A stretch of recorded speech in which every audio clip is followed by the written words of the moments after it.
Сәлем барлықтарына, менің каналыма қош келдіңдер. Бүгін творожный пирог дайындаймыз. Бұл өте дәмді және өте оңай дайындалатын пирог. Алдымен бізге ұн қажет және бөлме температурасындағы сары май. Оны сіздер үкіштің көмегімен немесе қолмен осылай мен сияқты үгітіп аламыз. Алдымен крошка жасап.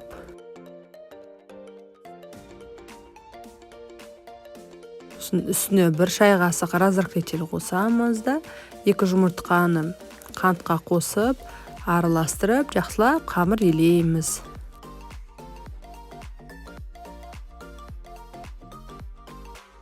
Содан кейін бұл қамырды тоңазытқышқа бір жарты сағатқа немесе 1 сағатқа қойып қоюға болады.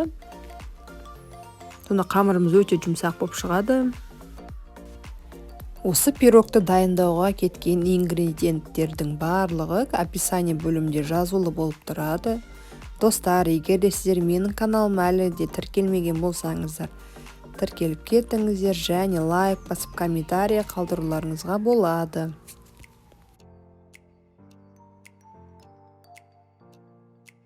Міне осындай қамыр шықты. Сіздер салафан мешочка салуларыңызға болады. Мен осындай ыдысқа салып, бетін жауып қойып қойдым. Міне менде мұнда үй ірімшігі, үстіне 4 жұмыртқа қосамыз, қант қосамыз, қаймақ қосамыз және жүгері крахмалын қосып, начинкамызды блендердің көмегімен үгітеміз.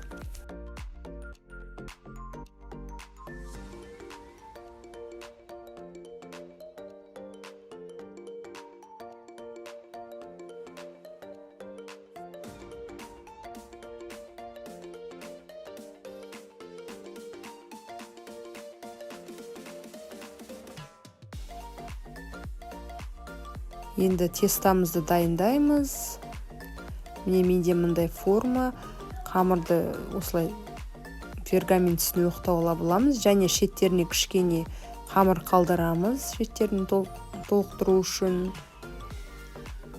Менде мында қыздар жаңағы листтің үстіне сразу оқтауласаңыздар болады. Мен былай оқтауладым да, сосын былай қойып үстіне ауыстырдым. Негізі сіздер листтің үстіне сразу оқтаулап, соң үстіне жайсаңыздар, сонда ыңғайлы болады да. Не қалған тестамыз бен шеттерін барлығын толықтырып шығамыз. Яғни бортиктар дайындаймыз. Бұл бортиктарда жаңағы шеттерін кішкене қалыңдау қылдырсаңыздар, астың жағынан жаңа начинкамыз ағып кетпегендей.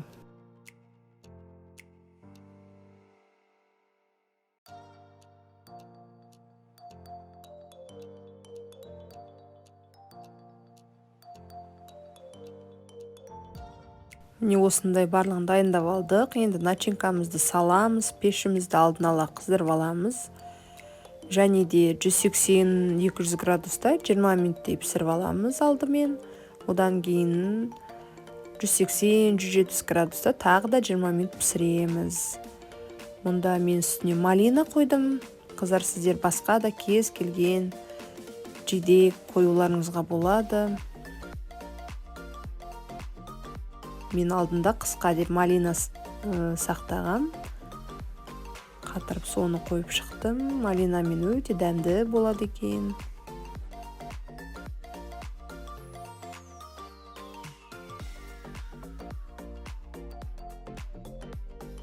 Егерде бұл рецепт ұнап жатса, комментарий бөліміне комментарий қалдыруларыңызды сұраймын. Менің каналыма тіркелуді ұмытпаңыздар.